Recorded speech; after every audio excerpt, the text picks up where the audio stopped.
எங்க எங்க ராஜாக்கமங்கல துறையில இருந்து ஒரு 51 மீனவர்கள் அங்க இருக்காங்க. பிள்ளைங்க எல்லாம் அப்பா கால் பண்ண மாட்டேங்கிறாங்க, அப்பா எதுக்கு பேச மாட்டேங்கிறாங்க இப்படி கேக்குறாங்க. எப்படி உயிர் உயிர் பயத்தோட தாங்க இருக்காங்க. முதல்ல எல்லாம் பேசும்போது எங்களுக்கு ஒரு பிரச்சனை இல்லை, நாங்க நல்லாதான் இருக்கோம் இப்படி சொல்றாங்க. ஆனா இப்போ நேத்து கால் பண்ணாங்க, இன்னைக்கு ஃபுல்லா கால் பண்ணவே இல்லை.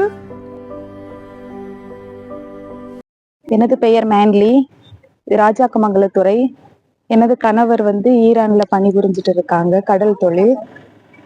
இப்ப அங்க போர் மூடு இருக்க சூழல்ல அவங்களுக்கு சரியா அங்க அவங்க இருக்க இடத்துல இந்த பாம் எல்லாம் போடுறாங்க. அதனால அவங்களுக்கு ரூம் எல்லாம் இல்ல. அவங்க கடல்ல தான் இருக்காங்க, போட்ல தான் இருக்காங்க. அவங்க இருக்க இடத்துக்குள்ள பக்கத்திலேயே இந்த பாம் எல்லாம் விழுறனால அவங்க கரையில இருக்க பயந்து கடல்ல ஹாங்கர் போட்டுட்டு இருக்காங்க. உங்களுக்கு சரியான சாப்பாடு எல்லாம் இல்ல. ஒரு நாளைக்கு ஒரு நேரம் அப்படிதான் சாப்பிடுறாங்க. எங்க எங்க ராஜாக்கமங்கல துறையில இருந்து ஒரு 51 மீனவர்கள் அங்க இருக்காங்க. கலெக்டர் ஆபீஸ்ல எல்லாம் போய் மனு எல்லாம் கொடுத்தோம். அவங்க நாங்க துரிதமா நடவடிக்கை எடுக்கிறோம் அப்படின்னு சொல்லிட்டு சொன்னாங்க. ஆனா எந்த ஒரு இதுவுமே இல்ல.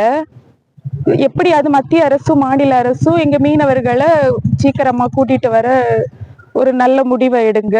பிள்ளைங்க எல்லாம் அப்பா கால் பண்ண மாட்டேங்கிறாங்க, அப்பா எதுக்கு பேச மாட்டேங்கிறாங்க இப்படி கேக்குறாங்க. எப்படி உயிர் உயிர் பயத்தோட தாங்க இருக்காங்க. முதல்ல எல்லாம் பேசும்போது எங்களுக்கு ஒரு பிரச்சனை இல்லை, நாங்க நல்லாதான் இருக்கோம் இப்படி சொல்றாங்க. ஆனா இப்போ நேத்து கால் பண்ணாங்க, இன்னைக்கு ஃபுல்லா கால் பண்ணவே இல்லை. கொஞ்சம் பயமா இருக்கு. நீங்க எப்படியாச்சும் அவங்களுக்கு கொஞ்சம் மீட்டு தாங்க. ஊரிலிருந்து 50க்கும் மேற்பட்ட மீனவர்கள் ஈரானிலும் மற்ற வளைகுடா நாடுகளிலும் இன்னும் அதிகமான பேர் தொழில் செய்து கொண்டிருக்கிறார்கள்.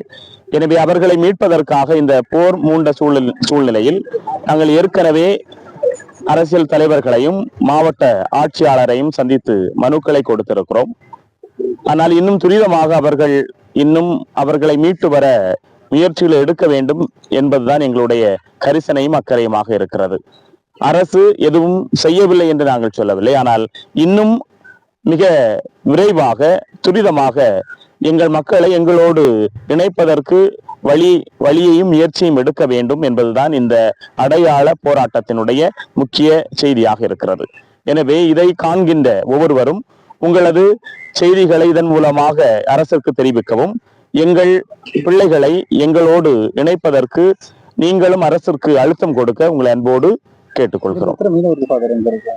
ஈரானில் மட்டும் 50, அதற்கு மற்ற வளைகுடா நாடுகளில் இன்னும் அதிகமான பேர் இருக்கிறார்கள். அந்த லிஸ்ட் ஃபைனல் லிஸ்ட் இதுவரை நாங்க எடுத்துட்டு இருக்கிறோம்.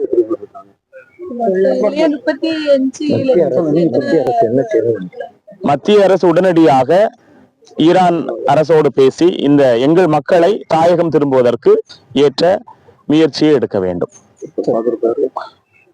சகாய செல்வம், ராஜாக்கமங்கலம் துறை பங்கு தந்தை.